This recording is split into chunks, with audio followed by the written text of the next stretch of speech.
Pawpaw, Sammy, and Alley here.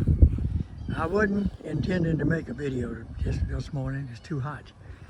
We've had 9 straight days of 100 degrees actual temperature plus, and anywhere from 108 to 114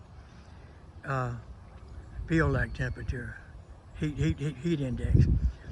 Right here, my grass is pretty green. The reason being, it's kind of low out there in spots the water absorbs. But when you come around to the natural drainage, where the water it runs off and not absorbs, look at the difference in the grass. And now here's the thing, people.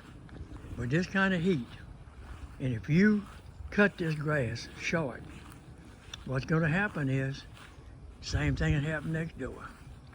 That sun is going to cook them roots, and that grass is going to die. Now see where it slopes off into that runoff ditch? See how it's dying? If you look out across the yard over there, it's starting to die out there also. Now, anywhere where the water stood, or you got a little shade, like behind my building, the grass looks pretty good.